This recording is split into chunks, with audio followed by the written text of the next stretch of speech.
Hey there, everybody. It's Andy, aka Montolio, and I'm here with my old partner in crime, Josh, aka Cronin. Yeah, we're excited to be back at the microphone commentating for one of our feature matches for the third classic quarter qualifier.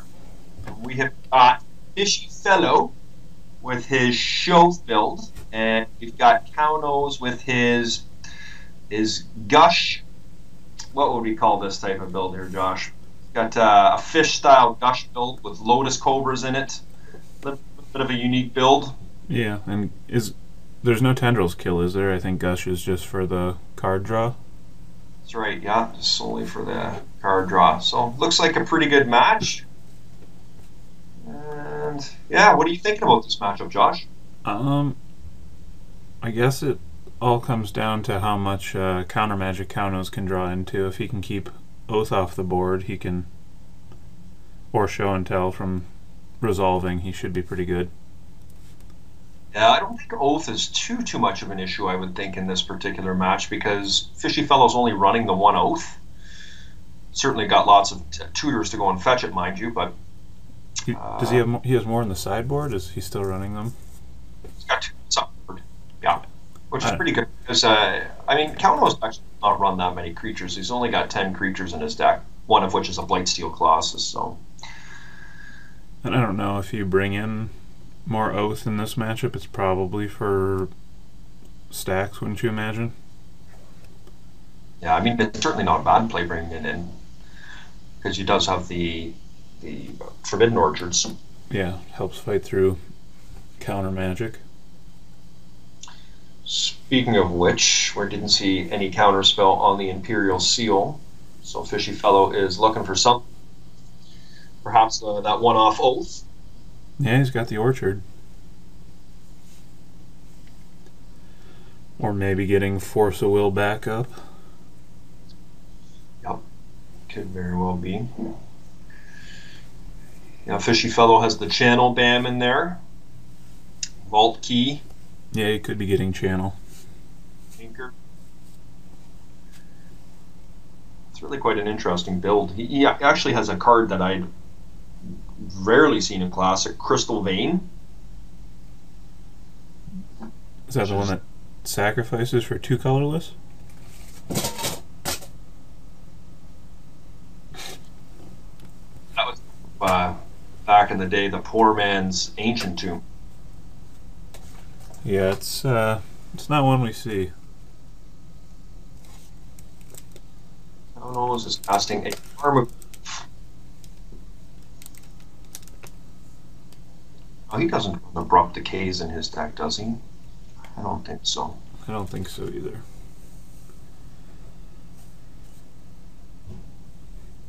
But his Goyf is already getting big.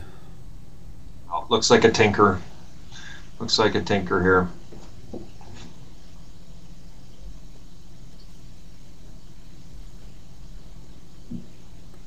FishyFellow also has 5 cards to back this up, so. There's one Force. Yep, he's got it. Oh. Wow. Good Fishy. Another one. No, we got the sad face. That's unbelievable. Cownose had 4 cards with 2 Force of Wills and 2 cards to pitch to it. Yep. That's impressive. FishyFellow didn't make a land drop there either, so he's in deep water right now. Sure. He's still got time to pull out of it, though. He's going to be taking 6 damage a turn, so he's got 3 turns left.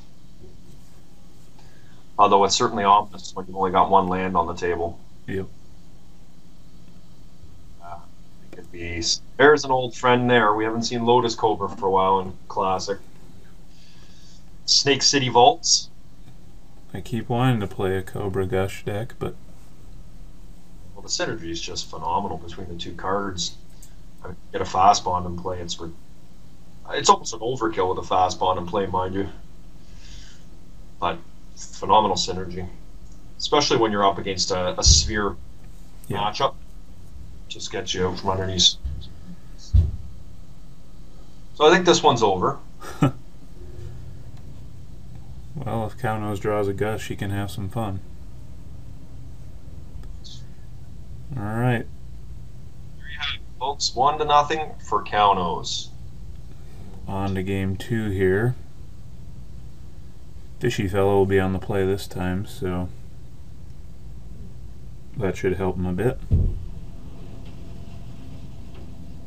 Fishy's certainly capable of doing some early explosion with his deck. He runs 4 Lotus Petals. As you saw, he has the Mana Crypt. He's also got a Mana Vault in there. So we know from watching Zach play this, you can get out a turn 1 channel. Oh, definitely. That's just the worst. Here comes Emrakul, and they get an extra turn to swing with him before you've done anything. And Cownose doesn't run a Caracas either, so turn 1 Emrakul would be near unbeatable.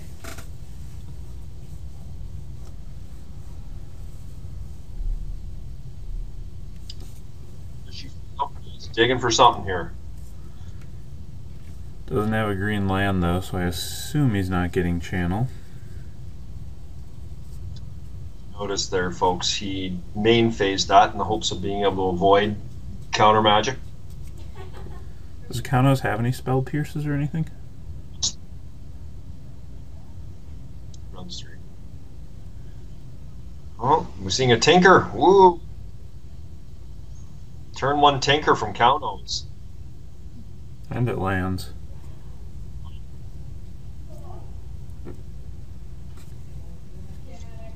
Something about that? What's that? Did Fishy actually respond to that? I don't know that he can do anything by looking at his deck very quickly. I do not think he can. Unless he channel bams or something. Oh, maybe it's his own Blightsteel. That's maybe pretty good. A Jace? Does he have Jace in there? Nope. Oh, he's got his own. What an impressive start. Oh, Force of Will.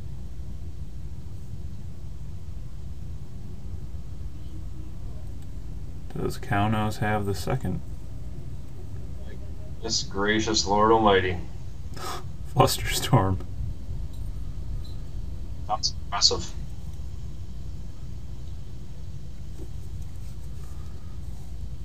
So that must... Well, that could be what FishyFellow tutored for, was the Flusterstorm. Pretty good thing to tutor for. Just be interesting to see if Cownose has another force. Nope. Touche, he says. Not tit for tat there. Cownose won the counterspell fight in the first one, and Fishy got it in the second one here.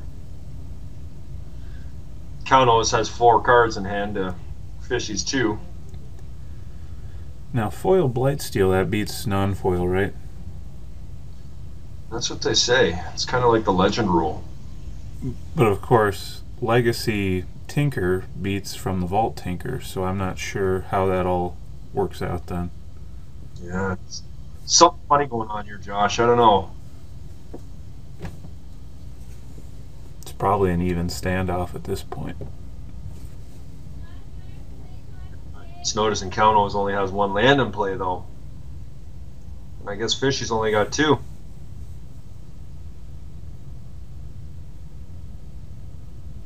Guys kind of went in with all-in hands.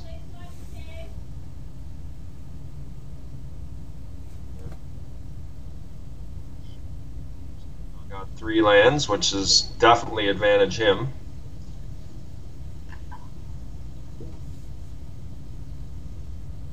Lots of back and forth in here.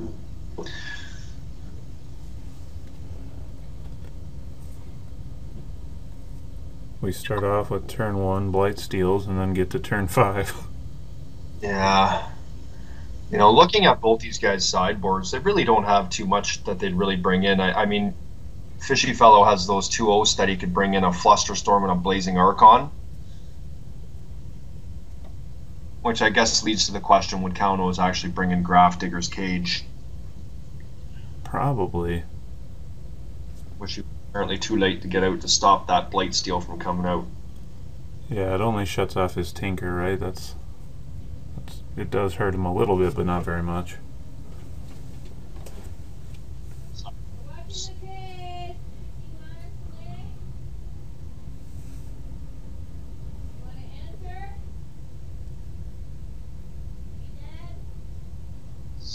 Oh, yeah.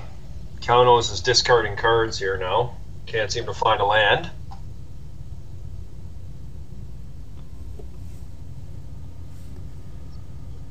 No. Back here. They both got enough cards now where this could go on forever. As soon as we thought we were going to get a real quick kill with that blight process, we have Cincinnati. We got the last match of drawing cards and doing nothing going on. Oh, why not go for a channel?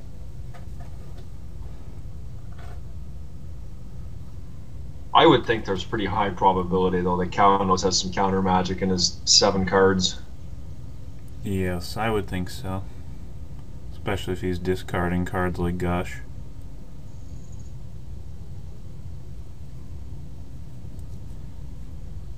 One of the most exciting plays in Magic coming up, folks. Channel Bam. We'll see.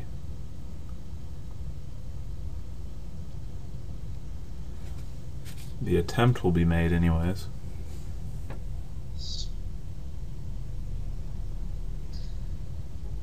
We've got Spell Pierce mana up.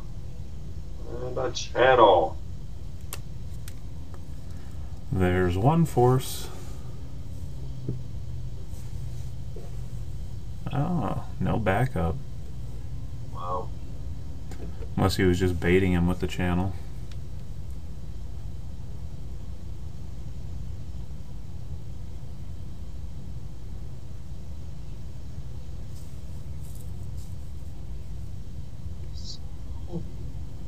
Draw.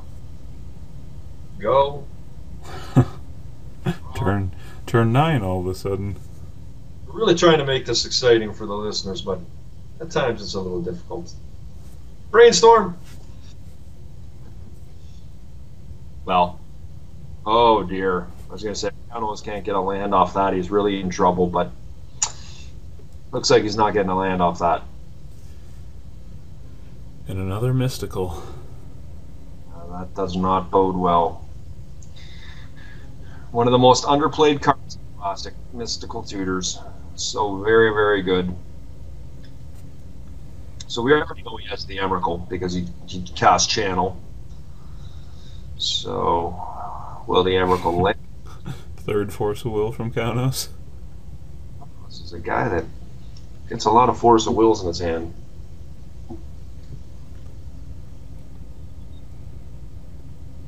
Now they've each seen a third of their deck. I'm not sure how you draw 3 times as many Force of Wills as lands, but oh. Wow. Wow. Well, that'll do it. There you have it. Congratulations to Cownose. Takes it down 2-0 versus the FishyFellow. Long game, but good job. See you guys soon.